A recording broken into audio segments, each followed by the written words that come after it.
bahwa hidup selalu berakhir dengan kematian. Apabila datang kematian menimpa seseorang, datanglah kiamat baginya. Itu yang disebut dengan kiamat kecil. Hakikatnya mati adalah perpindahan dari kehidupan di dunia ini menuju kehidupan di alam barzakh.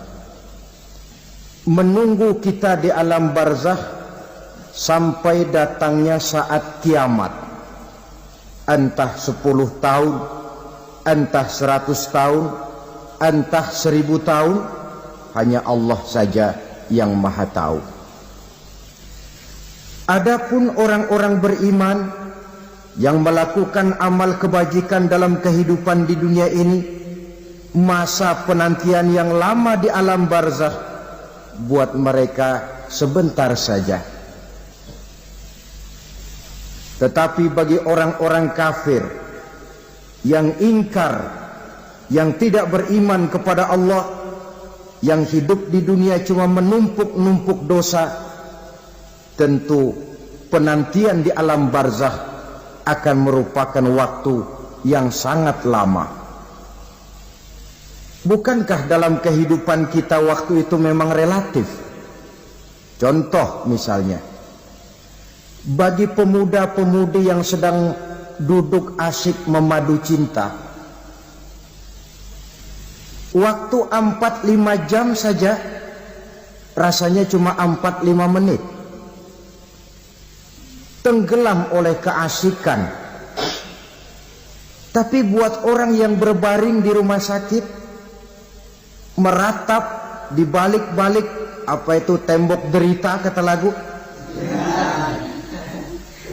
di balik dinding-dinding penjara, sehari bagai seminggu, seminggu rasa sebulan, sebulan boleh jadi rasa setahun.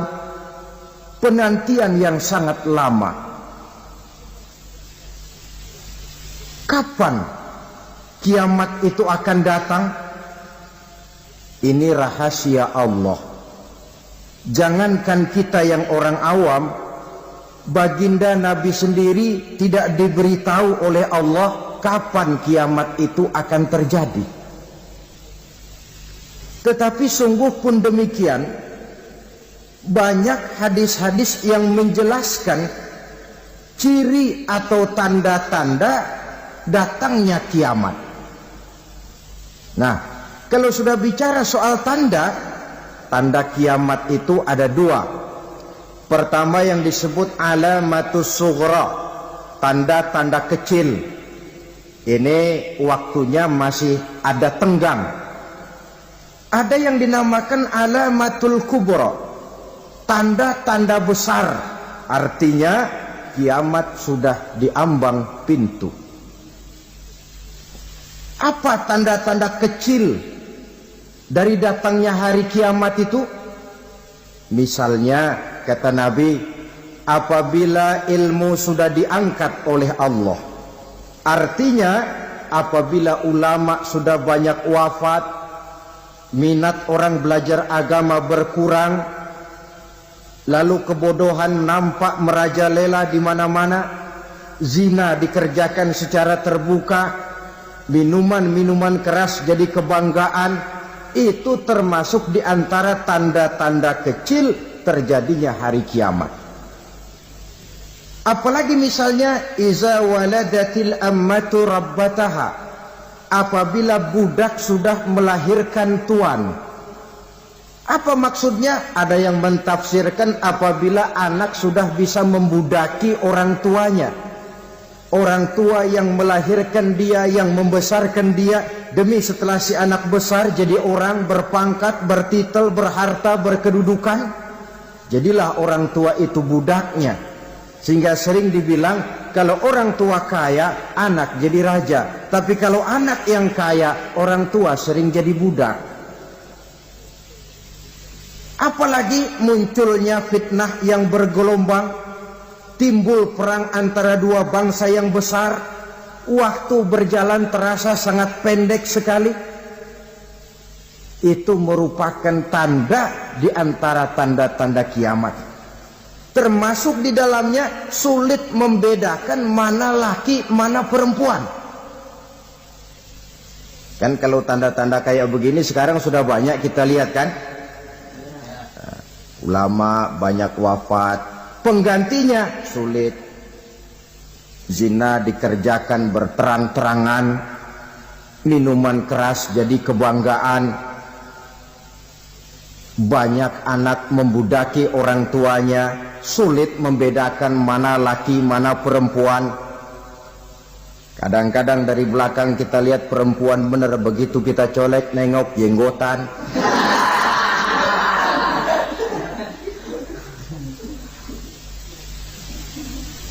Ini termasuk tanda-tanda kecil, masih ada tenggang sampai akan terjadinya kiamat itu. Nah, yang dimaksud dengan tanda-tanda besar, ini tanda besar artinya kiamat sudah di ambang pintu. Pertama, matahari terbit dari sebelah barat. Apabila matahari sudah terbit dari arah sebelah barat, tertutuplah sudah pintu taubat. Bersabda Nabi kita, la taqumus sa'atu hatta tatlu'a syamsu min maghribiha. Tidak akan datang hari kiamat sampai matahari terbit dari arah sebelah barat. Fa iza tala'at, manakala matahari telah terbit dari arah sebelah barat, wa ra'ahan nasu, manusia banyak menyaksikan itu, amanu ajma'un, mereka pun lalu beriman. Yang tadinya kafir, yang tadinya ingkar, yang tadinya membangkang, setelah melihat matahari terbit dari sebelah barat, buru-buru beriman, berlomba-lomba mengucap 2 kalimat syahadat. Tapi apa yang terjadi? Kata Nabi, wadzalika hina la yanfa'u nafsan imanuha lam takun amanat min qabl. Hari itu adalah hari yang iman sudah tidak berguna lagi bagi seseorang apabila sebelumnya memang dia tidak pernah beriman. Au kasabat fi imaniha khaira, atau beriman tetapi tidak pernah melakukan kebajikan di dalam keimanannya itu. Hari yang sudah kasib, hari yang sudah terlambat, beriman tidak akan ada gunanya lagi. Ini pelajaran buat kita. Sebelum sang surya terbit dari sebelah barat, sebelum nafas sampai di tenggorokan, artinya pintu taubat masih terbuka. Kalau 2 hal itu sudah terwujud, nafas sudah sampai di kerongkongan atau matahari sudah terbit dari arah sebelah barat, tertutuplah sudah pintu taubat. Tak ada lagi gunanya pangkat, jabatan, harta, bahkan beriman pun dalam suasana macam itu. Too late, kata orang Kulon. Sudah terlambat. Matahari terbit dari arah sebelah barat. Itu tanda besar, artinya kiamat sudah di ambang pintu. Lalu apalagi tanda besar? Munculnya Dajjal. Dajjal artinya pendusta-pendusta yang menyesatkan manusia. Ada 2 macam Dajjal, saudara. Ada Dajjal kecil, ini Dajjal kelas teri. Kalau ini sejak zaman Rasulullah sudah ada itu. Tiap zaman ada. Di zaman Rasulullah misalnya ada yang bernama Aswad al-Unsi dari Yaman. Ada yang namanya Musailamah al-Kazzab dari Yamama. Ada yang namanya Ibnu Sayyad dari Madinah. Ini Dajjal-Dajjal di zaman Rasul.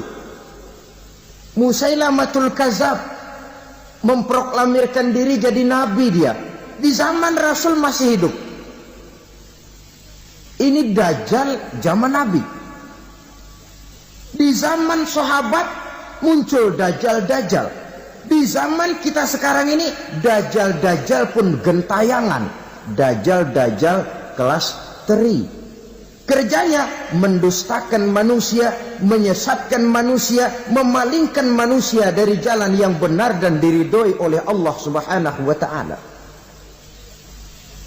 Adapun yang merupakan tanda besar dari datangnya kiamat, dajjal-dajjal kelas kakap, pembohong-pembohong besar yang menyesatkan masyarakat manusia berpaling dari jalan Allah mengikuti jalan mereka. Apa sih ciri dajjal itu? Kata Nabi dalam hadis Bukhari Muslim, "Inna dajjala", sesungguhnya yang namanya dajjal itu yakhruju, satu saat akan muncul mendekati hari kiamat, wa inna ma'ahu ma'an, si dajjal ini membawa air, wanaran, dan juga membawa api. Dua simbol. Di tangan yang satu dia bawa air, di tangan yang satu dia bawa api. Wa ammal ladzi yarahu an-nasu ma'an fanarun. Adapun yang orang banyak lihat air, hakikatnya adalah api. Yang dilihat api, hakikatnya adalah air. Oleh sebab itu, kalau api yang ditawarkan, ambillah air. Kalau air yang ditawarkan, pilihlah api. Maksudnya apa ini? Ini bahasa simbol, saudara-saudara. Dajjal bicaranya seolah-olah untuk kepentingan manusia. Menawarkan surga. Surga yang dia tawarkan hakikatnya neraka. Hai manusia, kalau kau mau bahagia, jangan dekat-dekat dengan agama. Solat itu tidak efektif dan efisien, tidak produktif dari segi ekonomi itu. Menghadiri majelis taklim cuma buang-buang waktu. Tahajud, tasbih, tahlil, baca Quran, apa itu? Pekerjaan mubazir saja. Hidup ini cuma sekali, masa yang cuma sekali, manfaatkan dengan sebaik-baiknya. Mumpung, dibawanya sifat mumpung tetapi dalam pengertian yang sangat negatif. Bicaranya seolah-olah untuk kepentingan manusia, tetapi sebenarnya menjerumuskan manusia. Menawarkan air, tapi sebenarnya api. Menawarkan api, tapi hakikatnya air. Buat apa kamu sholat? Buat apa kamu bayar zakat? Buat apa kamu puasa? Surga yang dicanangkan dajjal, hakikatnya neraka. Neraka yang digambarkan dajjal, pada dasarnya adalah surga. Jadi memutarbalikkan fakta itu kerjaan dajjal. Yang hak jadi batil, yang batil dibilang hak, yang benar jadi salah, yang salah malah jadi benar. Tuntunan disuruh jadi tontonan, tontonan malah menjadi tuntunan. Itu pekerjaan dajjal profesinya. Zamannya Nabi Adam, dajjalnya kan iblis. Betul? Betul. Apa sih gang kerayuan iblis itu? Allah setelah menciptakan Nabi Adam kan bilang, Adam, kau dan istrimu Hawa tinggal di surga ini. Seluruh fasilitas yang ada di surga persilahkan kau nikmati. Satu yang tidak boleh, jangan coba-coba dekati pohon khuldi. Dekat saja jangan, apalagi sampai memetiknya. Datang dajjal yang namanya iblis ini. Adam, kamu tahu nggak kenapa tidak boleh makan buah khuldi? Ya nggak tahu, pokoknya saya dilarang. Bodoh kamu Dam. Khuldun artinya kekal. Kalau kamu makan itu buah, kau akan kekal di surga buat selamanya. Allah tidak kepengen, maka dilarang kamu makan buah khuldi. Kalau kau ingin kekal di surga Adam, makan saja. Saya bicara begini ini untuk kepentingan kamu Adam. Ini kan ciri-ciri dajjal. Bicaranya sih seolah-olah untuk kepentingan Nabi Adam, hakikat sebenarnya menjerumuskan Nabi Adam supaya ingkar dan melanggar larangan dari Allah Subhanahu wa ta'ala. Jadi setelah muncul dajjal, timbul kekacauan-kekacauan di masyarakat. Banyak yang terpengaruh, terpedaya dan terpesona. Termasuk mereka yang memproklamirkan diri jadi nabi. mereka yang memproklamirkan diri jadi rasul di zaman sesudah Rasulullah wafat, itu adalah dajjal-dajjal. Maka saya ingatkan, kalau di zaman kita sekarang ini ada orang ngaku jadi nabi, ada orang ngaku jadi rasul, biar bahasa Arabnya kental, Quran hafal, hadis ribuan hadis hafal, biar pakai serban sampai menyengser ke tanah, bahasa Arabnya fasih, tapi dia mengaku jadi nabi, jadi rasul, kita umat Islam wajib tidak percaya. Wajib untuk tidak percaya. Itulah dajjal-dajjal zaman kita sekarang ini. Tidak mustahil mereka datang mempengaruhi orang-orang awam supaya berpaling dari Rasulullah, mengikuti mereka. Nah, di akhir zaman nanti, mendekati hari kiamat, dajjal ini muncul, dajjal kelas kakap, menyesatkan masyarakat manusia untuk berpaling dari Islam, mengikuti seruan mereka. Apalagi di antara datangnya kiamat itu, tanda yang besar itu, turunnya Nabiullah Isa al-Masih, putra Maryam. Menurut berbagai hadis yang sahih, Nabi Isa al-Masih nanti akan turun lagi, tidak membawa risalah yang baru, tapi meluruskan risalah Islam ini yang telah banyak ditinggalkan oleh masyarakat. Bahkan ada hadis menjelaskan beliau akan membunuh Nabi, mematahkan kayu-kayu salib, lalu melaksanakan haji dan umrah mengikuti syariat Nabi Muhammad, bukan membawa agama baru. Menjadi semacam mujaddid, reformer, menyelamatkan manusia dari bisikan dajjal. Bahkan ada riwayat yang menjelaskan bahwa Nabi Isa berhasil mengalahkan dajjal, mengembalikan masyarakat manusia kembali kepada ajaran Islam yang datang dari Allah, dibawa oleh Rasulullah sallallahu alaihi wasallam. Dengan kata lain, turunnya Nabi Isa bukan sebagai nabi dan rasul baru, tetapi mengikuti syariat Nabi kita Muhammad sallallahu alaihi wasallam. Saudara hadirin, ibu-ibu hadirat yang saya hormati, kemudian apalagi di antara tanda-tanda besar akan datangnya kiamat itu? Keluarnya asap atau awan. Kata Nabi, inna min asrati sa'ah dukhanan yamla'u ma bainal masyriqi wal maghrib. Di antara tanda-tanda kiamat, munculnya awan atau asap yang memenuhi antara langit dan bumi. Ini pun diperkuat dalam surah Ad-Dukhan ayat 10. Fartaqib yauma ta'ti as-sama' bidukhanin mubin fayughshan nas hadza azabun alim. Bagi orang-orang yang beriman, mereka biasa-biasa saja. Tapi bagi orang kufur, datangnya asap dan awan ini merupakan azab yang kelewat pedih. Barangkali sedikit mendekati gambaran tentang azab yang pedih ini, saya ingatkan alam pikiran kita kepada peristiwa yang belum lama terjadi. Pernah dengar berita bocornya reaktor nuklir di Chernobyl, Uni Soviet? Pernah dengar? Nah.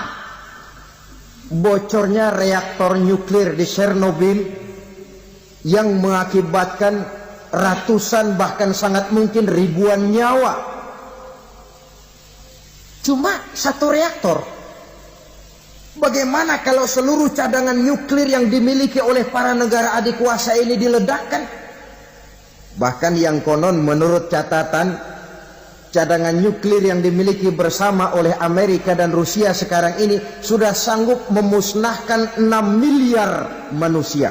1,5 kali lebih banyak dari jumlah manusia yang nongkrong di permukaan bumi ini. Saudara-saudara hadirin yang saya hormati, lalu saat mendekati hari kiamat, apalagi tandanya?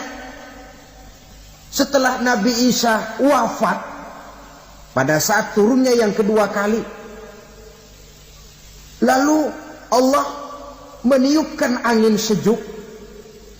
Semua orang-orang beriman, orang-orang baik wafat.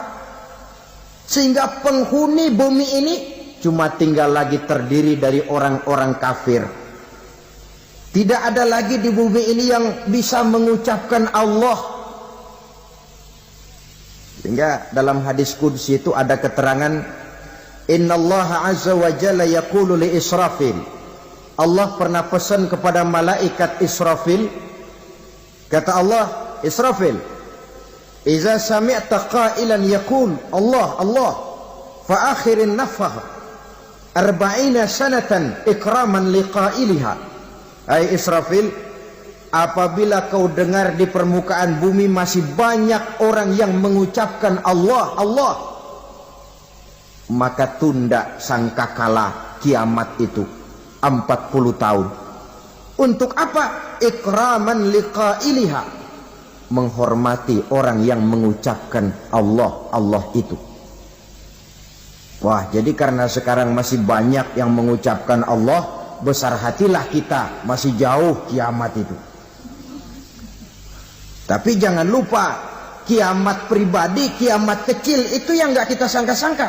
Ajal datang mencabut nyawa, itu kiamat pribadi. Dan itu yang pasti kita hadapi. Dan itu yang membuat kita tidak boleh bersikap main-main di dalam kehidupan sekarang ini. Saudara hadirin yang saya hormati, tidak ada lagi orang-orang muslim. Seluruh penduduk dunia ini kafir. Lalu terciptalah struktur sosial yang berlandaskan prinsip hidup semau gue. Bakal terjadilah prinsip di mana yang kaya menyantap yang miskin, yang kuat menindas yang lemah. Hidup sudah bagaikan di rimba belantara. Berlaku hukum rimba, siapa yang kuat dia yang menang, siapa yang lemah menjadi mangsa. Timbul kekacauan, maksiat merajalela, munkarat menjadi-jadi. Sehingga isi bumi ini penuh dengan segala macam perbuatan dosa. Tidak ada perlunya lagi alam diperpanjang temponya. Datang saat yang sudah dijanjikan oleh Allah Azza wa Jalla, maka terjadilah yang disebut kiamat kubra, kiamat besar, kiamat hancur-hancuran. Bagaimana kejadian ini dimulai? Dalam surah Az-Zumar ayat 68, Allah subhanahu wa ta'ala berfirman, wa nufikha fis suri fasa'iqa man fis samawati wa man fil ardi illa man sya'allahu. Maka manakala ditiuplah sangkakala, terkejutlah seluruh yang ada di langit dan seluruh yang ada di bumi. Bila saat kiamat datang, Allah perintah malaikat Israfil, Israfil, tiup sangkakalamu. Ditiuplah sangkakala oleh malaikat Israfil. Yang akibat daripada tiupan itu, seluruh yang ada di langit, seluruh yang ada di permukaan bumi terkejut. Yang ada di langit siapa? Malaikat kan. Bayangin aja kalau malaikat kaget, apalagi kita. Terkejut seluruh makhluk yang ada di bumi, yang ada di langit mendengar suara sangkakala itu. Bunyinya tidak sanggup kita bayangkan dahsyatnya. Ledakan nuklir, ledakan neutron, belum apa-apa ketimbang bunyi sangkakala malaikat Israfil ini. Nah, lalu mendengar bunyi sangkakala ini, gemparlah makhluk, kacaulah alam. Bumi gempa, planet-planet bertabrakan, gunung meletus, air laut tumpah ke darat, angin topan bertiup, halilintar menyambar. Lalu semua yang bernama hidup mati total. Mati bareng tanpa persiapan. La haula wala quwwata illa billah. Saya kadang-kadang dalam tafakur bermohon, ya Allah, mudah-mudahan saya enggak nemuin kiamat beneran. Ngeri. Tidak bisa kita bayangkan macam apa suasana seperti itu. Allah saja banyak memberikan gambaran, misalnya Al-Qari'ah, wa mal qari'ah, wa ma adraka mal qari'ah. Kejadian yang menggemparkan. Tahukah kamu apa kejadian yang menggemparkan itu? Yauma yakunun nasu kal farasil mabsus wa takunul jibalu kal ihnil manfus. Pada saat itu manusia berterbangan bagai kupu-kupu. Gunung berterbangan seperti kapas ditiup angin. Gunung saja macam kapas, konon lagi manusia. Kematian total, mulai semut sampai gajah mati, jin mati, iblis mati, malaikat mati. Malaikat saja mati. Saudara hadirin yang saya hormati, kematian total yang tanpa persiapan. Orang bilang, Pak, kalau mati bareng begitu yang repot malaikat maut dong ya. Cabut sana, cabut sini. Itu kalau menurut logika kita, mestinya begitu menurut logika. Tapi logika juga yang bilang nggak perlu serepot itu. Sebab untuk mematikan listrik di wilayah DKI, di wilayah Jakarta, nggak perlu tiap rumah didatengin matiin ya lama. Cukup dari kantor pusatnya saja PLN tekan satu tombol, gelaplah seluruh Jakarta. Saudara hadirin yang saya hormati, kematian total. Lalu setelah kematian total, planet-planet juga mati, dalam arti tidak bergerak dan beredar. Angin mati, dalam arti tidak bertiup. Air mati, dalam arti tidak ada riak gelombang. Pokoknya semua mati. Kullu nafsin za'iqatul maut. Semua yang bernafas mati. Dalam ayat lain, kullu man 'alaiha fan. Semua yang ada di permukaan bumi fana. Yang kekal cuma Allah Subhanahu wa ta'ala. Yang paling belakang mati malaikat maut dan malaikat Israfil. Tapi mati juga sesuai dengan janji Allah. Menurut hadis Bukhari Muslim dari Abi Hurairah, masa tenggang waktu antara kematian total pada tiupan sangkakala pertama dengan proses kebangkitan pada tiupan sangkakala kedua 40 lamanya. Tidak dijelaskan oleh Abi Hurairah 40 jam, apa 40 hari, apa 40 tahun. Hadis-hadis cuma menyebutkan 40 saja. Sunyi alam, yang tinggal cuma Allah saja lagi. Ketika itu Allah berseru-seru, katanya, limanil mulkul yauma. Siapa para penguasa hari ini? Mana itu raja-raja dan penguasa yang dulu mengaku jadi Tuhan? Fir'aun. Mana Fir'aun sekarang?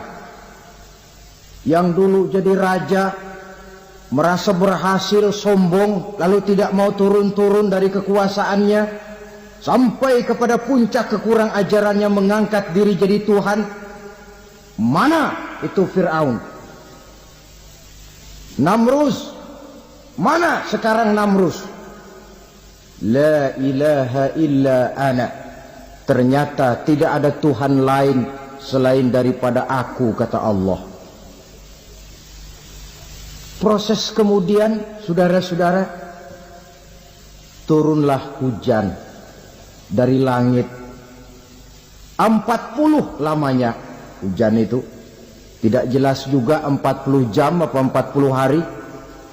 Setelah air turun membasahi, datanglah tiupan sangkakala yang kedua.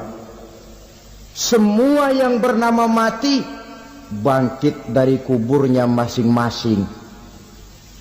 Ini yang disebut yaumul ba'tsi, hari kebangkitan. Allahu Akbar. Pada saat kita bangkit dari kubur kita masing-masing, kumpul di padang mahsyar namanya. Bayangin aja, saya sendiri nggak sanggup bayangin. Manusia sejak zaman Adam sampai zaman kiamat kumpul bareng di tempat sama. Berapa banyaknya itu?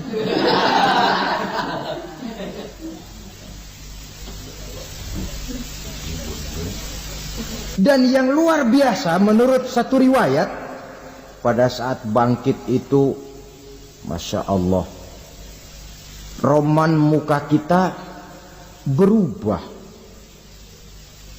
disesuaikan dengan amalan kita waktu di dunia ini. Barang siapa yang waktu di dunia amalannya itu amalan tikus, di akhirat nanti dia bangkit dari kubur, mukanya seperti muka tikus. Gagah betul badannya, tapi mukanya seperti tikus. Kenapa? Amalannya waktu di dunia seperti amalan tikus. Apa amalan tikus itu? Suka ngegeragoti barang yang sudah disimpan rapi-rapi. Orang sudah simpan uang rapi-rapi, simpan perhiasan rapi-rapi, digeragoti oleh tikus. Maling-maling, pencoleng-pencoleng, koruptor-koruptor, itu nanti di akhirat nanti kita lihat mukanya seperti muka tikus. Oh, ini waktu di dunia suka nyolong, mukanya seperti muka tikus. Barang siapa yang waktu di dunia ini amalannya itu amalan macan, dia akan bangkit nanti mukanya seperti muka macan. Apa amalan macan? Macan itu amalannya menang-menangan. Orang yang mau menang saja nggak mau mengalah. Coba lihat di hutan, kenal hutan nggak? Di hutan, raja hutan di mana-mana pasti macan, betul kan? Betul. Padahal hutan belum pernah bikin pemilihan umum. Tapi macan tidak peduli ada pemilihan umum apa tidak, pokok saya raja. Sebab apa? Macan jadi raja itu bukan karena benar, tapi karena kuat jadi raja.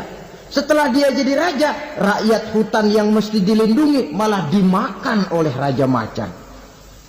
Kambing rakyat hutan dimakan oleh macan. Ayam rakyat hutan dimakan oleh macan. Itu nanti kita lihat di akhirat itu mukanya seperti muka macan, gagah betul.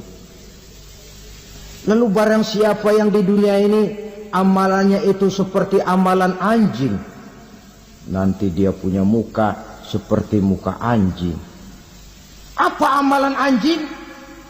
Pertama, anjing itu kalau disuruh jaga rumah, dia tidak bisa membedakan mana maling, mana tamu.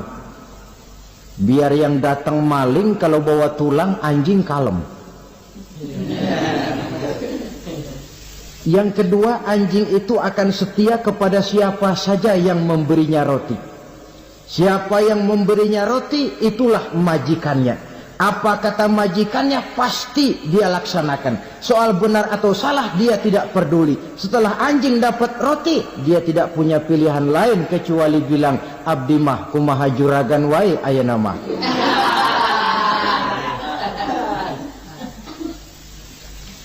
Saudara hadirin yang saya hormati, berkumpul di padang mahsyar, tiap orang sibuk dengan persoalannya masing-masing. Matahari waktu itu didekatkan oleh Allah, panas luar biasa. Ada yang saking panasnya itu mencucurkan peluh keringat sampai sebatas mata kakinya, ada yang keringatnya sampai sedengkulnya, ada yang keringatnya sampai sepusatnya, ada yang keringatnya mengalir sampai sebahunya, ada yang kelelap oleh keringatnya sendiri, sementara orang di sampingnya enggak apa-apa. Bergantung lagi amalan dia waktu di dunia ini. Saudara-saudara, sebagian orang dalam kepanikan padang mahsyar berombong-rombong datang mereka menghadap Nabi Adam. Ya Adam, anta abal bashar. Hai Adam, Tuhan adalah bapak moyang manusia. Kami sebentar lagi akan disidang, dimintakan pertanggungan jawab. Tolonglah kami, hai Adam. Kata Nabi Adam, jangankan nolongin sampean, saya sendiri tanggung jawab di hadapan Allah ketika dulu tidak boleh makan khuldi, saya serobot. Sudahlah, urus diri masing-masing saja, nafsi. Begitu kata Nabi Nuh, begitu kata Nabi Ibrahim. Tiap orang bertanggung jawab sendiri-sendiri. Ketika itulah saudara-saudara, nikmatnya menjadi umat Nabi besar Muhammad sallallahu alaihi wasallam. Sebab apa? Walaupun menurut abjad kita ini umat paling belakang, kan paling belakang kita ini toh, karena Nabi Muhammad adalah Nabi akhir, tapi akan dihisap lebih dulu, lewat di atas sirat lebih dulu, masuk surga lebih dahulu ketimbang umat-umat belakangan. Ketika Rasul mendekati ajal, beliau tanyakan itu kepada malaikat Jibril. Malaikat Jibril berkata, Muhammad jangan khawatir, Allah sudah berjanji, inni haramtul jannata ala sairil anbiya hatta tadkhulaha anta, wa haramtuha ala sairil umami hatta tadkhulaha ummatuka. Surga aku haramkan buat seluruh nabi kecuali kalau engkau Muhammad sudah masuk ke dalamnya, dan surga aku haramkan buat seluruh umat kecuali kalau umatmu Muhammad sudah masuk ke dalamnya. Logikanya, walaupun menurut abjad kita umat paling belakang, bakal dihisab paling dulu, lewat di atas sirat paling dulu, masuk surga paling dulu, kalau mampir ke neraka juga paling dulu. Ya resiko. Jangan mau enaknya aja paling dulu. Saudara hadirin yang saya hormati, setelah masa kebangkitan itu jangan dikira begitu bangkit langsung diperiksa. Masih menunggu menanti ribuan tahun perhitungan padang mahsyar untuk sampai kepada proses yang disebut yaumul hisab, hari perhitungan. Seorang demi seorang bakal dipanggil. Bayangkan saja, kita se-RT saja di absen, kadang-kadang perlu waktu lama. Ini manusia sejak zaman Nabi Adam sampai datang hari kiamat, satu demi satu disidang di hadapan Qadhi Rabbul Jalil. Status sosial copot sudah waktu itu. Yang pernah jadi hartawan di situ tidak lagi kelihatan kehartawanannya. Yang pernah jadi jenderal tidak lagi dipanggil jenderalnya. Yang ustadz tidak lagi dipanggil al-mukarramnya. Seluruh status sosial selesai. Dipanggillah kita seorang demi seorang menghadap Qadhi Rabbul Jalil. Bagaimana proses penghisaban itu? Pertama, proses tanya jawab. Di antaranya ada hadis menyatakan, lan tazula qadama 'abdin yaumal qiyamah hatta yus'ala an arba'i khisalin.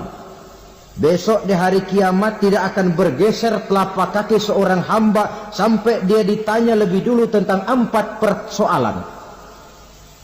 Tentang ilmunya. Kemana ilmu itu diamalkan? Tentang umurnya. Di mana umur itu dihabiskan? Tentang masa mudanya. Kemana masa muda itu dipakai? Tentang hartanya. Dari mana harta itu didapat dan kemana harta itu dibelanjakan. Ini termasuk proses tanya jawab. Jadi kalau istilah pengadilan dunia, nama Fulan bin Fulan.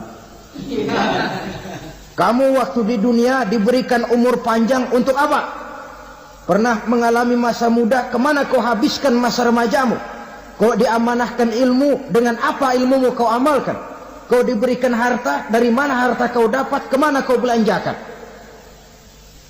Tak seorang pun yang bisa mungkir. Sebab apa? Dikala itu yang menjadi saksi bukan orang. Yang menjadi saksi adalah seluruh anggota badan kita. Tangan bicara, kaki jadi saksi terhadap seluruh amalan yang pernah kita kerjakan pada saat kehidupan di alam dunia ini. Selesai proses tanya jawab, lalu diperlihatkan buku catatan kita waktu hidup di dunia ini. Jangan lupa Allah itu menyiapkan 2 superkomputer kepada kita. Sebelah ditempelin sebelah kanan, yang sebelah tempelin di sebelah kiri. Komputer itu namanya Raqib dan Atid. 2 malaikat yang apabila baik kita lakukan, refleks saja akan menulis kebajikan kita.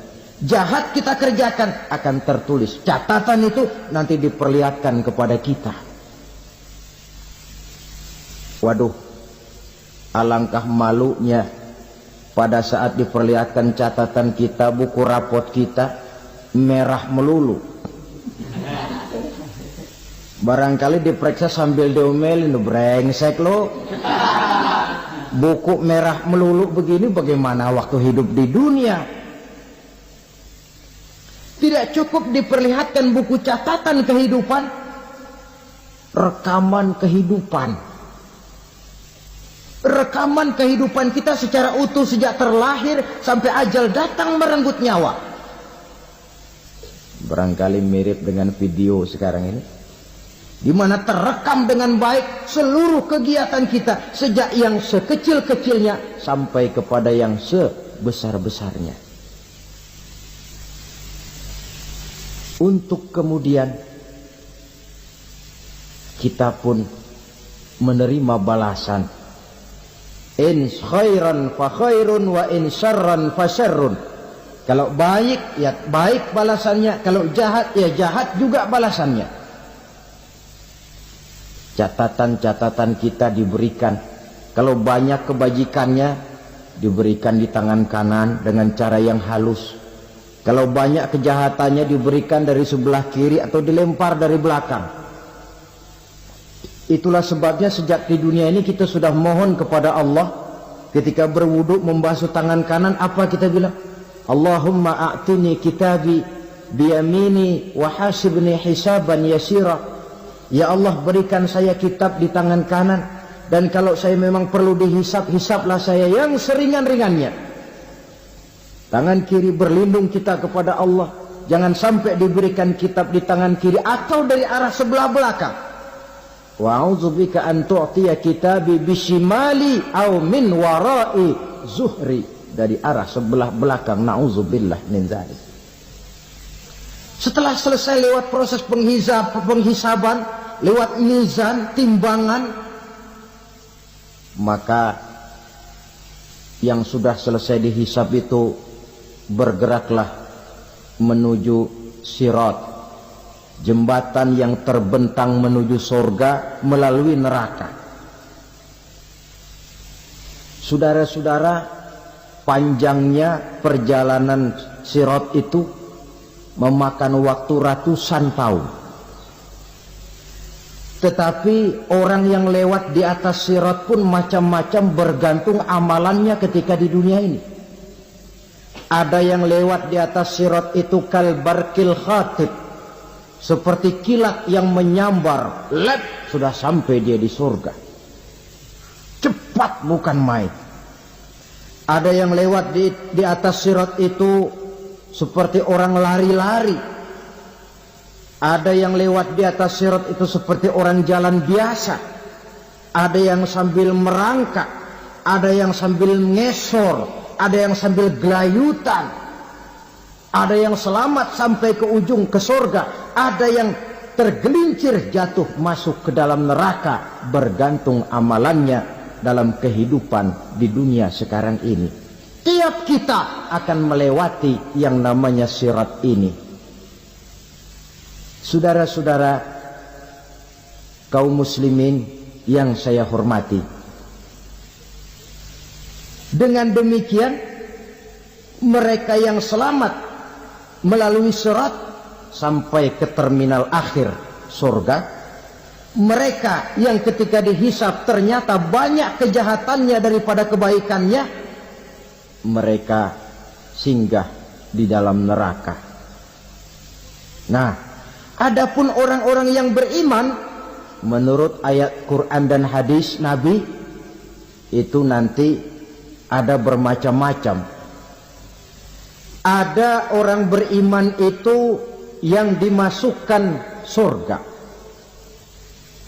Ada orang beriman itu yang dimasukkan ke dalam surga. Ada orang beriman itu yang disebut penduduk surga. Kenapa lain-lain, Pak? Karena waktu di dunia amalannya juga lain-lain. Ada orang beriman yang masuk surga. Ini paling murah tiketnya. Mau masuk surga? Kata Nabi begini, ma min abdin qala la ilaha illallah thumma mata ala dhalik illa dakhalal jannah. Kalau seorang hamba sudah mengucap dua kalimat syahadat, dia yakin dengan kebenaran kalimat itu sampai matinya, orang itu akan masuk surga. Abi Dzar yang waktu itu diajak bicara heran, ya Rasul kok gampang betul? Iya, walaupun orang itu mencuri, iya, walaupun orang itu berzina, iya, biar dia mencuri, biar dia berzina, kalau dia sudah mengucap dua kalimat syahadat, dia yakin dengan kebenaran kalimat itu sampai matinya, itu orang akan masuk surga. Jadi masuk surga cukup dua kalimat syahadat, yakin sampai mati, masuk surga. Itu perkara masuk. Tapi kalau pertanyaannya diterusin, masuknya kapan, Pak? Nah, ini lain lagi urusannya. Sebab ada yang masuknya itu langsung, ada yang mampir dulu. Di sana tempat cuma dua, kalau tidak surga, neraka. Mau ke surga tapi mampir dulu, yang mampirnya jelas di neraka. Kenapa? Dalam hadis qudsi ada riwayat, nanti itu di akhirat, setelah Allah selesai mengatur penduduk surga masuk surga, yang neraka masuk neraka, Allah berkata kepada malaikat Malik, malaikat Malik, labaik ya Allah, itu bajingan-bajingan tengik, manusia-manusia durjana yang waktu di dunia tidak mau sujud, jauh dari ulama, gemar melakukan yang munkarat dan maksiat, hidup di tengah masyarakat selalu jadi bibit keonaran, kufur, sudah masuk neraka semua. Sudah ya Allah. Nah, kalau sudah, coba sekarang kamu masuk, Malik. Saya, iya, masuk neraka. Mau apa ya Allah? Kata Allah, akhriju minan nar man kana fi qalbihi misqala habatin min khardalin min iman. Kau masuk neraka, cari di dalam neraka orang-orang yang ada imannya walaupun kecil sebesar biji zarah, angkat mereka keluar. Masuk malaikat Malik ke neraka, cari orang yang ada imannya, korek-korek. Ya repot, udah pada gosong. Yang ada imannya diangkat ke atas, yang ada imannya diangkat ke atas, lalu dimandikan di Nahrul Hayat, namanya sungai kehidupan di akhirat nanti. Cakep lagi rupanya, bersih lagi wajahnya, apel di hadapan Allah. Kata Allah, bagaimana mas? Kapok nggak sampean?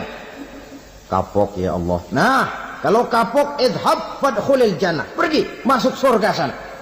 Berangkat mereka ke surga, ketemu sama teman-temannya yang udah sampai lebih dulu, yang nggak pakai mampir lagi. Terjadi dialog Kata teman-temannya yang udah pada nyampe duluan, Mas, iya, emang baru sampai? Saya baru sampai. Memang mampir di mana dulu, Mas? Kita sudah lama sampai di surga. Saudara buka surah Al-Muddatsir ayat 34-35. Ma salakakum fis saqar? Kenapa kamu mampir di neraka Saqar? Qalu lam nakum minal musallin. Mereka menjawab, kami mampir di neraka Saqar, Mas, gara-gara dulunya kami waktu di dunia tidak pernah sholat. Tidak pernah sholat? Tidak pernah. Karena rumahnya dekat masjid. Cuma dekat doang, Mas. Sholat mah enggak saya. Enggak pernah ngasih makan fakir miskin. Tidak pernah hadir di majelis taklim. Pendeknya tidak pernah melakukan kebajikan. Maka saya pun mampir di neraka Saqar. Untung betul saya punya iman, Mas, sedikit. Waktu hidup di dunia dulu saya pernah mengucap 2 kalimat syahadat. Sekali-kalinya waktu mau kawin. Masya Allah. Untung saja kawin. Kalau nggak kawin polos.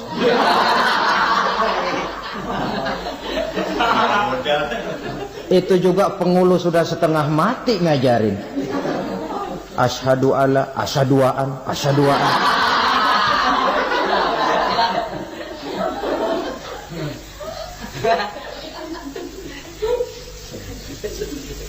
Ini namanya masuk surga. Ada mampir dulu. Ada pula orang mukmin itu yang dimasukkan surga. Namanya dimasukkan kan terima beres. Saya masuk ke rumah, jalan sendiri, cari tempat sendiri. Saya dimasukkan ke dalam rumah, terima beres. Pokok ada di dalam, itu dimasukkan namanya. Nggak pakai mampir. Tapi tentu tiketnya lebih mahal ketimbang yang pertama tadi. Apa kata Allah? Innal ladzina amanu wa amilus salihat la ukaffiranna anhum sayyi'atihim wa la udkhilannahum jannah. Sesungguhnya orang-orang yang beriman kemudian beramal soleh, kami hapuskan segala dosa dan kesalahannya, kami masukkan mereka ke dalam surga. Lihat ayatnya. Allah yang memasukkan, kita yang dimasukkan. Tidak pakai transit, tidak usah mampir. Cuma tidak cukup syahadat, tidak cukup amanu, tapi diiringi dengan wa'amilus salih. Iman, amal. Tidak cukup syahadat, lalu dibuktikan dia sholat, dia zakat, puasa, lalu dia melakukan berbagai macam kebajikan. Ini yang menyebabkan dia tidak pakai mampir di tempat yang bernama Saqar. Lalu ada pula orang mukmin itu yang disebut penduduk surga. Wah, ini sudah VIP ini. Ashabul jannah, penduduk surga. Siapa mereka? Kata Allah, innal ladzina amanu summa istaqamu fala khaufun 'alaihim wa la hum yahzanun ulaika ashabul jannah hum fiha khalidun. Sesungguhnya orang-orang yang beriman lalu istiqamah, tetap dalam melaksanakan perintah Allah, tidak goyah, tidak labil tapi stabil, istiqamah, mereka tidak takut dan tidak bersedih hati. Merekalah penduduk surga. Iman, istiqamah. Tidak punya duit, sembahyang. Banyak duit, sembahyang. Miskin, sembahyang. Kaya, tetap sembahyang. Istiqamah. Kadang orang kalau susah rajin ke masjid, banyak duitnya ngelihat masjid melengos. Itu yang dibilang waktu miskin hamba Allah, setelah kaya jadi hamba harta. Bergeser, tidak ada nilai istiqomahnya. Saudara-saudara, dengan begitu penduduk neraka itu dua. Ada penduduk permanen, ada penduduk yang semi permanen. Yang semi permanen orang-orang beriman yang mempunyai dosa besar. Mereka masuk ke neraka untuk menerima azab sesuai dengan dosanya. Bila selesai masa azab itu, mereka akan diangkat untuk ditempatkan kembali ke dalam surganya Allah Subhanahu wa ta'ala. Nah, dikala itulah saudara-saudara ada yang disebut syafaat dari Rasulullah Sallallahu Alaihi Wasallam. Tapi tentu jangan lupa syafaat ini ibarat kain menambal dia. Kita punya kain bolong-bolong sedikit, syafaat yang menambal. Solat kita ada kurang dikit, sedekah kita ada campur riak dikit, amalan kita ada tidak karena Allah dikit, kita berharap syafaat. Jadi biarlah kain masih bolong-bolong, yang penting punya kain. Tapi kalau kainnya tidak ada, yang ditambal apanya? Sholat tidak, puasa tidak, zakat tidak, berharap syafaat saja. Ya, terlalu berlebihan itu. Saudara hadirin yang saya hormati, apabila selesai proses penghisaban, proses penghitungan, maka dikala itulah manusia terbagi dalam dua kelompok besar. Fariqun fil jannah wa fariqun fis sa'ir. Sekelompok orang-orang beruntung yang masuk ke dalam surga, dan sekelompok lagi masuk ke dalam neraka. Akan memakan waktu untuk menceritakan sifat surga dan neraka, tapi insya Allah pada kesempatan pertemuan lain saya sampaikan. Namun sebagai gambaran umum cukuplah saya sampaikan sebuah hadis qudsi. Allah jelaskan, a'dadtu li'ibadiyas salihin ma la ainun ra'at wa la uzunun sami'at wa la khatara fi qalbil bashar. Aku sediakan buat hamba-hambaku yang soleh, yang tidak pernah terlihat oleh mata, tidak pernah terdengar oleh telinga, dan belum pernah terdetik dalam hati manusia. Jadi kenikmatan surga belum pernah dilihat mata, belum pernah didengar telinga, belum pernah terdetik dalam hati. Pedihnya azab neraka belum pernah terlihat mata, belum pernah terdengar telinga, belum pernah terdetik dalam hati. Saudara hadirin yang saya hormati, oleh karena itu sebagai uraian akhir daripada kiamat ini, marilah sama-sama kita memanfaatkan hidup dengan sebaik-baiknya supaya jangan timbul penyesalan di hari kemudian nanti. Mudah-mudahan kita seluruhnya diselamatkan Allah dari azab neraka dan mendapat surga dan ridhonya. Bahwa hidup selalu berakhir dengan kematian. Apabila datang kematian menimpa seseorang, datanglah kiamat baginya. Itu yang disebut dengan kiamat kecil. Hakikatnya mati adalah perpindahan dari kehidupan di dunia ini menuju kehidupan di alam barzakh. Menunggu kita di alam barzakh sampai datangnya saat kiamat. Entah 10 tahun, entah 100 tahun, entah 1000 tahun, hanya Allah saja yang maha tahu. Adapun orang-orang beriman yang melakukan amal kebajikan dalam kehidupan di dunia ini, masa penantian yang lama di alam barzakh buat mereka sebentar saja. Tetapi bagi orang-orang kafir yang ingkar, yang tidak beriman kepada Allah, yang hidup di dunia cuma menumpuk-numpuk dosa, tentu penantian di alam barzakh akan merupakan waktu yang sangat lama. Bukankah dalam kehidupan kita waktu itu memang relatif? Contoh misalnya, bagi pemuda-pemudi yang sedang duduk asyik memadu cinta, waktu 4-5 jam saja rasanya cuma 4-5 menit. Tenggelam oleh keasikan. Tapi buat orang yang berbaring di rumah sakit, meratap di balik-balik apa itu tembok derita kata lagu, di balik dinding-dinding penjara, sehari bagai seminggu, seminggu rasa sebulan, sebulan boleh jadi rasa setahun. Penantian yang sangat lama. Kapan kiamat itu akan datang?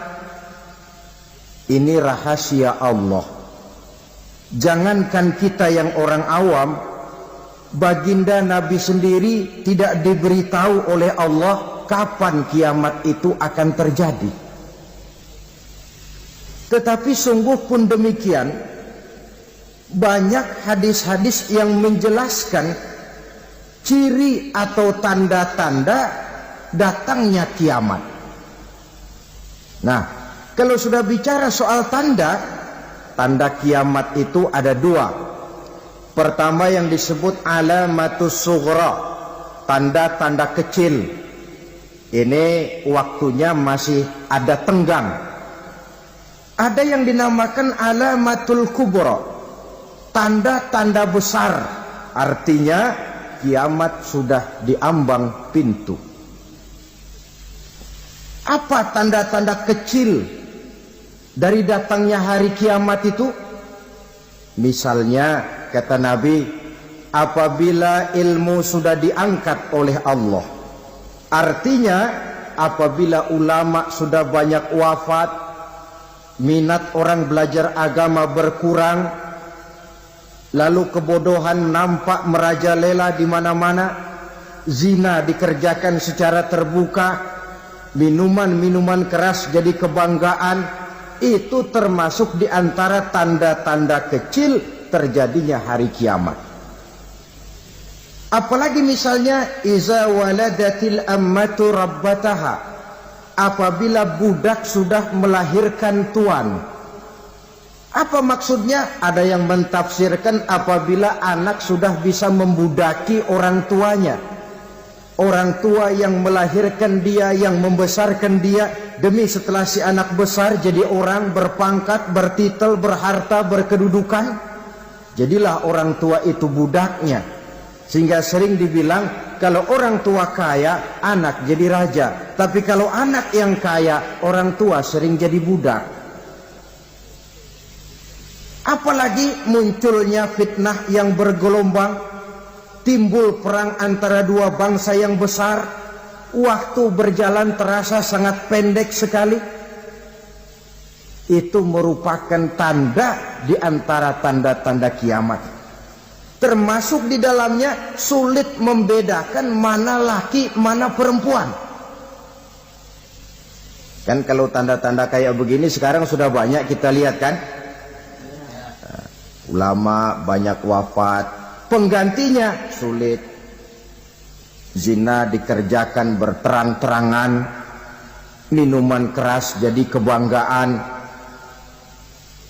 banyak anak membudaki orang tuanya, sulit membedakan mana laki mana perempuan. Kadang-kadang dari belakang kita lihat perempuan bener, begitu kita colek nengok jenggotan.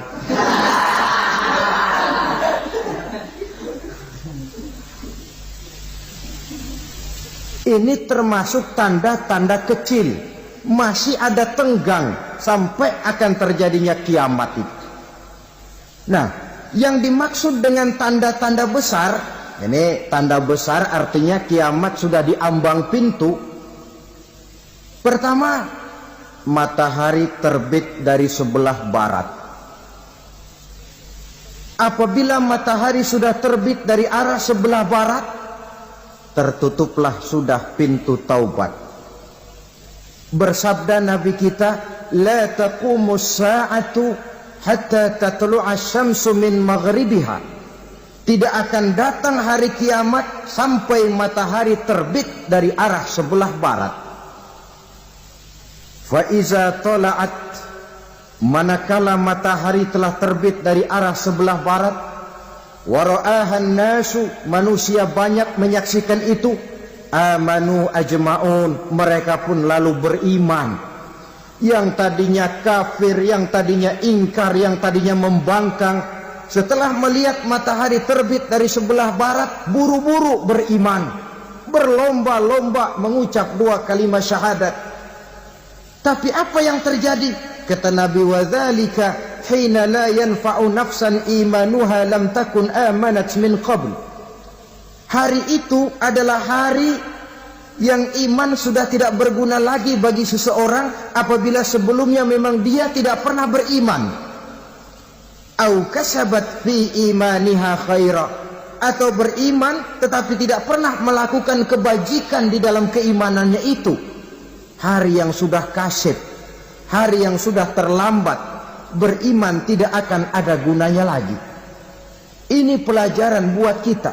Sebelum sang surya terbit dari sebelah barat, sebelum nafas sampai di tenggorokan, artinya pintu taubat masih terbuka. Kalau dua hal itu sudah terwujud, nafas sudah sampai di kerongkongan atau matahari sudah terbit dari arah sebelah barat, tertutuplah sudah pintu taubat. Tak ada lagi gunanya pangkat, jabatan, harta, bahkan beriman pun dalam suasana macam itu. Too late, kata orang Kulon. Sudah terlambat.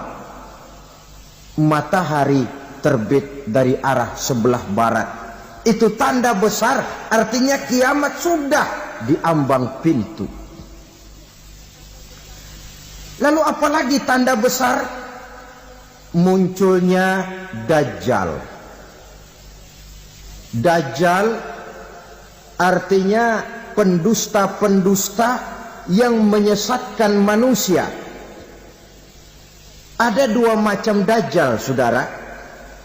Ada Dajjal kecil. Ini Dajjal kelas teri. Kalau ini sejak zaman Rasulullah sudah ada itu. Tiap zaman ada. Di zaman Rasulullah misalnya ada yang bernama Aswad al-Unsi dari Yaman. Ada yang namanya Musailamah al-Kazzab dari Yamama. Ada yang namanya Ibnu Sayyad dari Madinah. Ini Dajjal-Dajjal di zaman Rasul. Musailamatul Kazzab memproklamirkan diri jadi nabi dia. Di zaman Rasul masih hidup.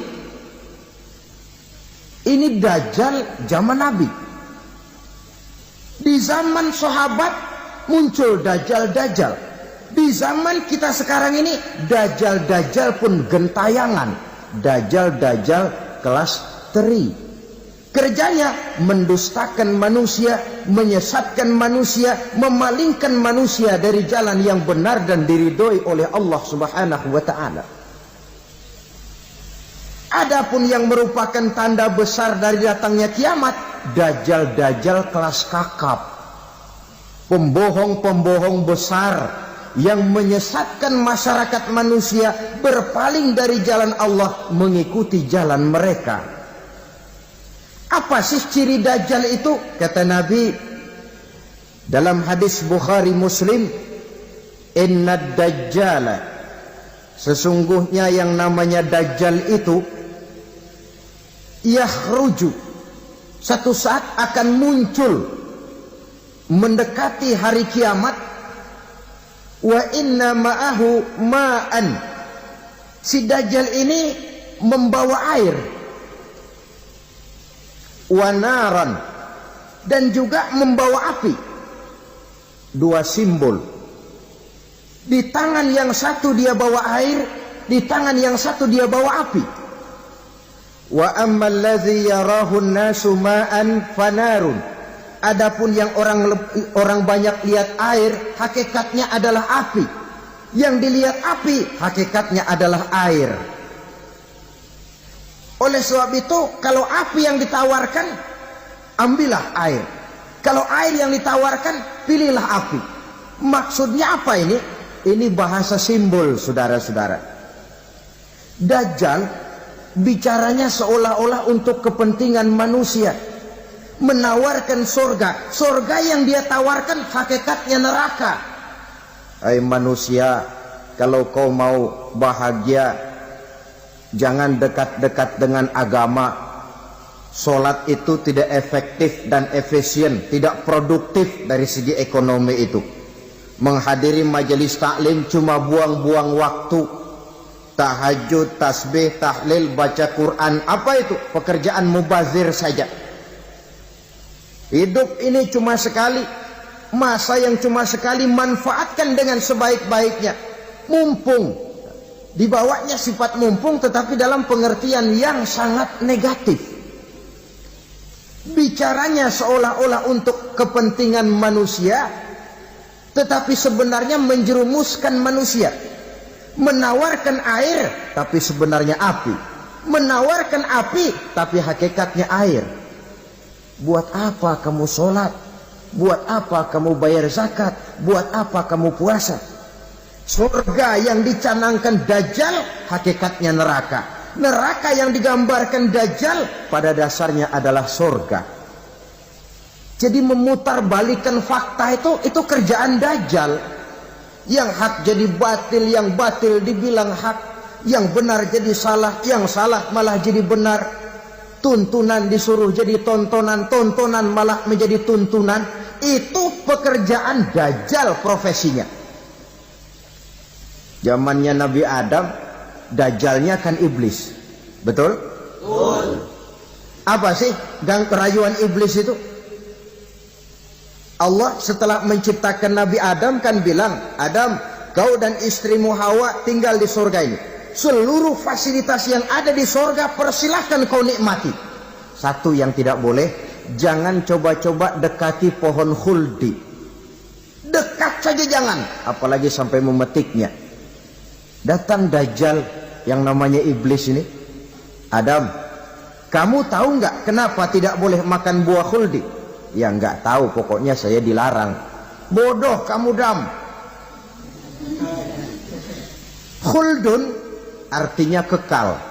Kalau kamu makan itu buah, kau akan kekal di surga buat selamanya. Allah tidak kepengen, maka dilarang kamu makan buah khuldi. Kalau kau ingin kekal di surga Adam, makan saja.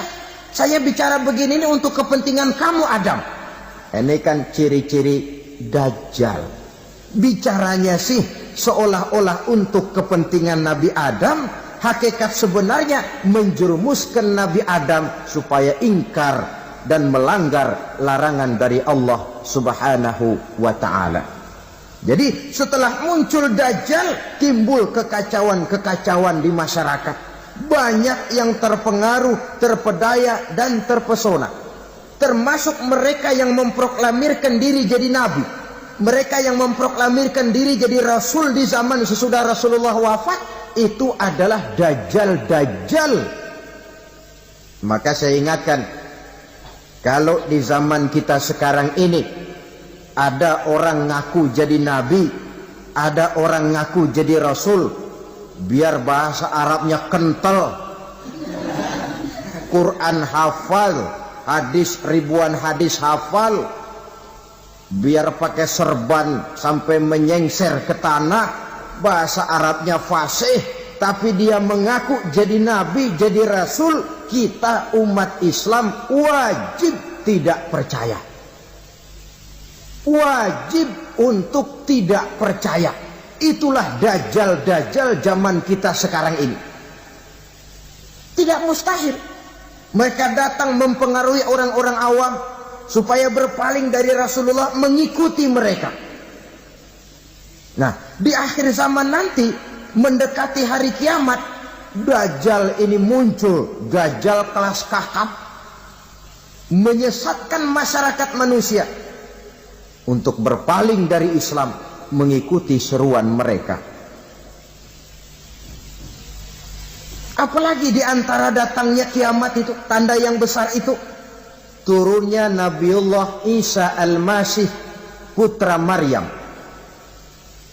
Menurut berbagai hadis yang sahih, Nabi Isa Al-Masih nanti akan turun lagi. Tidak membawa risalah yang baru, tapi meluruskan risalah Islam ini yang telah banyak ditinggalkan oleh masyarakat. Bahkan ada hadis menjelaskan beliau akan membunuh Nabi, mematahkan kayu-kayu salib, lalu melaksanakan haji dan umrah mengikuti syariat Nabi Muhammad, bukan membawa agama baru. Menjadi semacam mujaddid, reformer, menyelamatkan manusia dari bisikan Dajjal. Bahkan ada riwayat yang menjelaskan bahwa Nabi Isa berhasil mengalahkan Dajjal, mengembalikan masyarakat manusia kembali kepada ajaran Islam yang datang dari Allah, dibawa oleh Rasulullah Sallallahu Alaihi Wasallam. Dengan kata lain, turunnya Nabi Isa bukan sebagai nabi dan rasul baru, tetapi mengikuti syariat Nabi kita Muhammad sallallahu alaihi wasallam. Saudara hadirin, ibu-ibu hadirat yang saya hormati, kemudian apalagi di antara tanda-tanda besar akan datangnya kiamat itu? Keluarnya asap atau awan. Kata Nabi, inna min asratis sa'ah dukhanan yamla'u ma bainal masyriqi wal maghrib. Di antara tanda-tanda kiamat munculnya awan atau asap yang memenuhi antara langit dan bumi. Ini pun diperkuat dalam surah Ad-Dukhan ayat 10. Fartaqib yauma ta'tis sama' bidukhanin mubin fayughshan nas hadza azabun alim. Bagi orang-orang yang beriman, mereka biasa-biasa saja. Tapi bagi orang kufur, datangnya asap dan awan ini merupakan azab yang kelewat pedih. Barangkali sedikit mendekati gambaran tentang azab yang pedih ini, saya ingatkan alam pikiran kita kepada peristiwa yang belum lama terjadi. Pernah dengar berita bocornya reaktor nuklir di Chernobyl, Uni Soviet? Pernah dengar? Bocornya reaktor nuklir di Chernobyl yang mengakibatkan ratusan bahkan sangat mungkin ribuan nyawa. Cuma satu reaktor. Bagaimana kalau seluruh cadangan nuklir yang dimiliki oleh para negara adik kuasa ini diledakkan? Bahkan yang konon menurut catatan, cadangan nuklir yang dimiliki bersama oleh Amerika dan Rusia sekarang ini sudah sanggup memusnahkan 6 miliar manusia. 1,5 kali lebih banyak dari jumlah manusia yang nongkrong di permukaan bumi ini. Saudara-saudara hadirin yang saya hormati, lalu saat mendekati hari kiamat, apalagi tandanya? Setelah Nabi Isa wafat, pada saat turunnya yang kedua kali, lalu Allah meniupkan angin sejuk. Semua orang-orang beriman, orang-orang baik wafat, sehingga penghuni bumi ini cuma tinggal lagi terdiri dari orang-orang kafir. Tidak ada lagi di bumi ini yang bisa mengucapkan Allah. Sehingga dalam hadis qudsi itu ada keterangan, innallaha azza wa jalla yaqulu li Israfil. Allah pernah pesan kepada malaikat Israfil. Kata Allah, Israfil, iza sami'ta qailan yaqul Allah Allah fa akhirin nafakh 40 sanatan ikraman liqailiha. Hai Israfil, apabila kau dengar di permukaan bumi masih banyak orang yang mengucapkan Allah Allah, maka tunda sangkakala kiamat itu 40 tahun. Untuk apa? Ikraman liqailiha, menghormati orang yang mengucapkan Allah Allah itu. Wah, jadi karena sekarang masih banyak yang mengucapkan Allah, besar hatilah kita, masih jauh kiamat itu. Tapi jangan lupa, kiamat pribadi, kiamat kecil itu yang gak kita sangka-sangka. Ajal datang mencabut nyawa, itu kiamat pribadi. Dan itu yang pasti kita hadapi. Dan itu yang membuat kita tidak boleh bersikap main-main di dalam kehidupan sekarang ini. Saudara hadirin yang saya hormati, tidak ada lagi orang-orang muslim. Seluruh penduduk dunia ini kafir. Lalu terciptalah struktur sosial yang berlandaskan prinsip hidup semau gue. Bakal terjadilah prinsip di mana yang kaya menyantap yang miskin, yang kuat menindas yang lemah. Hidup sudah bagaikan di rimba belantara. Berlaku hukum rimba, siapa yang kuat dia yang menang, siapa yang lemah menjadi mangsa. Timbul kekacauan, maksiat merajalela, munkarat menjadi-jadi. Sehingga isi bumi ini penuh dengan segala macam perbuatan dosa. Tidak ada perlunya lagi alam diperpanjang temponya. Datang saat yang sudah dijanjikan oleh Allah Azza wa Jalla, maka terjadilah yang disebut kiamat kubra, kiamat besar, kiamat hancur-hancuran. Bagaimana kejadian ini dimulai? Dalam surah Az-Zumar ayat 68, Allah Subhanahu wa taala berfirman, "Wa nufikha fis-suri fasa'iqa man fis samawati wa man fil ardi illa man sya'allahu." Maka manakala ditiuplah sangkakala, terkejutlah seluruh yang ada di langit dan seluruh yang ada di bumi. Bila saat kiamat datang, Allah perintah malaikat Israfil, Israfil, tiup sangkakalamu. Ditiuplah sangkakala oleh malaikat Israfil. Yang akibat daripada tiupan itu, seluruh yang ada di langit, seluruh yang ada di permukaan bumi terkejut. Yang ada di langit siapa? Malaikat kan. Bayangin aja kalau malaikat kaget, apalagi kita. Terkejut seluruh makhluk yang ada di bumi, yang ada di langit mendengar suara sangkakala itu. Bunyinya tidak sanggup kita bayangkan dahsyatnya. Ledakan nuklir, ledakan neutron, belum apa-apa ketimbang bunyi sangkakala malaikat Israfil ini. Nah, lalu mendengar bunyi sangkakala ini, gemparlah makhluk, kacaulah alam. Bumi gempa, planet-planet bertabrakan, gunung meletus, air laut tumpah ke darat, angin topan bertiup, halilintar menyambar. Lalu semua yang bernama hidup mati total. Mati bareng tanpa persiapan. La haula wa la quwata illa billah. Saya kadang-kadang dalam tafakur bermohon, ya Allah, mudah-mudahan saya enggak nemuin kiamat beneran. Ngeri. Tidak bisa kita bayangkan macam apa suasana seperti itu. Allah saja banyak memberikan gambaran, misalnya Al-Qari'ah, wa mal qari'ah, wa ma adraka mal qari'ah. Kejadian yang menggemparkan. Tahukah kamu apa kejadian yang menggemparkan itu? Yauma yakunun nasu kal farasil mabsus wa takunul jibalu kal ihnil manfus. Pada saat itu manusia berterbangan bagai kupu-kupu.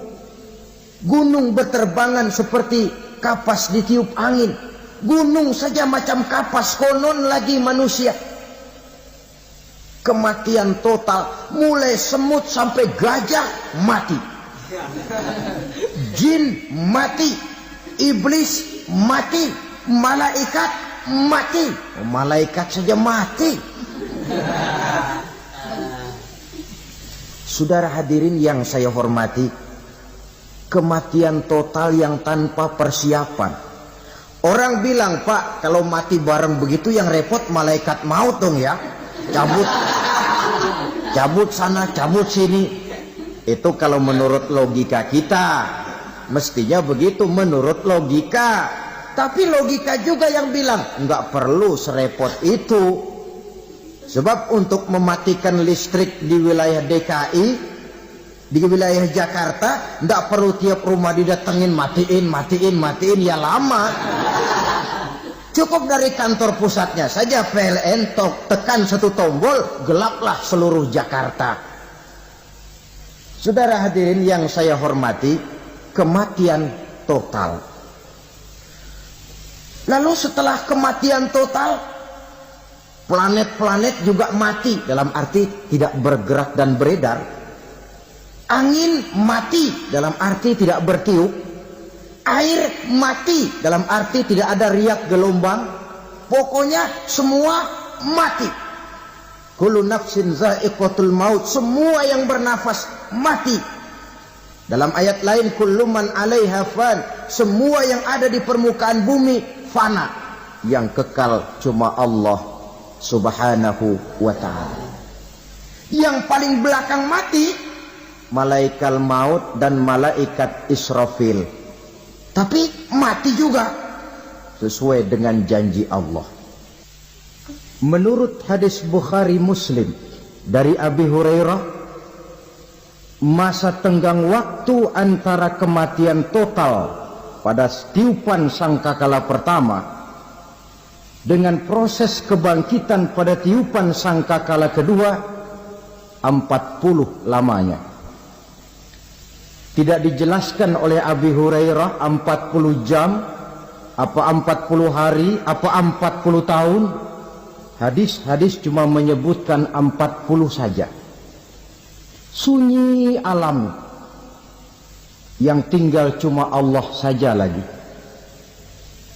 Ketika itu Allah berseru-seru, katanya, limanil mulkul yauma, siapa para penguasa hari ini?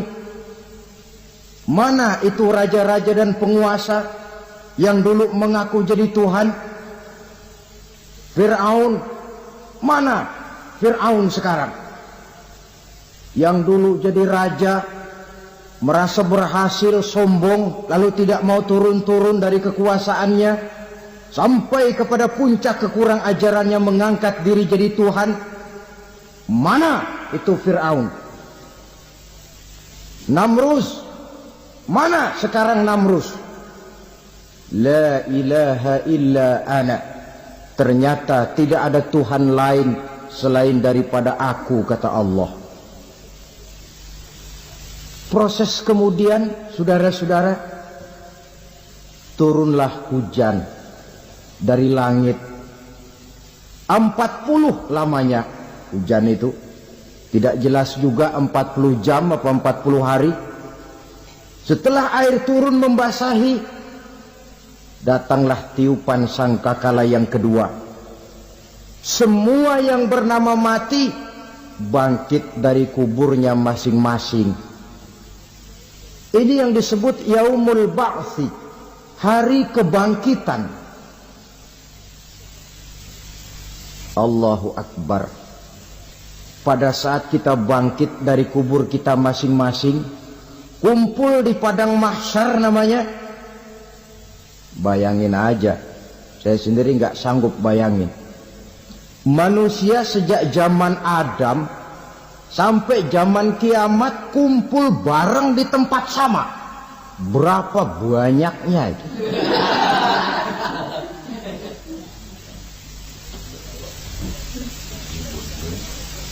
Dan yang luar biasa, menurut satu riwayat, pada saat bangkit itu, Masya Allah, roman muka kita berubah, disesuaikan dengan amalan kita waktu di dunia ini. Barang siapa yang waktu di dunia amalannya itu amalan tikus, di akhirat nanti dia bangkit dari kubur, mukanya seperti muka tikus. Gagah betul badannya, tapi mukanya seperti tikus. Kenapa? Amalannya waktu di dunia seperti amalan tikus. Apa amalan tikus itu? Suka ngegeragoti barang yang sudah disimpan rapi-rapi. Orang sudah simpan uang rapi-rapi, simpan perhiasan rapi-rapi, digeragoti oleh tikus. Maling-maling, pencoleng-pencoleng, koruptor-koruptor, itu nanti di akhirat nanti kita lihat mukanya seperti muka tikus. Oh, ini waktu di dunia suka nyolong, mukanya seperti muka tikus. Barang siapa yang waktu di dunia ini amalannya itu amalan macan, dia akan bangkit nanti mukanya seperti muka macan. Apa amalan macan? macan itu amalannya menang-menangan. Orang yang mau menang saja nggak mau mengalah. Coba lihat di hutan, kenal hutan nggak? Di hutan, raja hutan di mana-mana pasti macan, betul kan? Betul. Padahal hutan belum pernah bikin pemilihan umum. Tapi macan tidak peduli ada pemilihan umum apa tidak, pokok saya raja. Sebab apa? Macan jadi raja itu bukan karena benar, tapi karena kuat jadi raja. Setelah dia jadi raja, rakyat hutan yang mesti dilindungi malah dimakan oleh raja macan. Kambing rakyat hutan dimakan oleh macan. Ayam rakyat hutan dimakan oleh macan.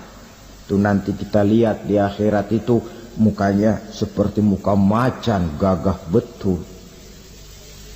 Lalu barang siapa yang di dunia ini amalannya itu seperti amalan anjing, nanti dia punya muka seperti muka anjing.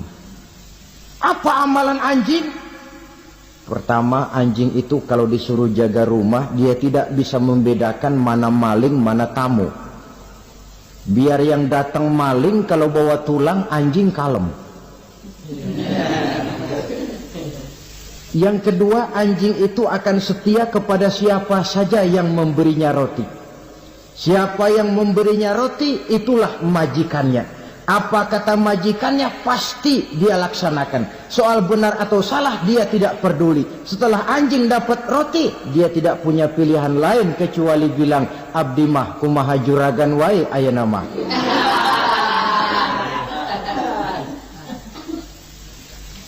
Saudara hadirin yang saya hormati, berkumpul di padang mahsyar, tiap orang sibuk dengan persoalannya masing-masing.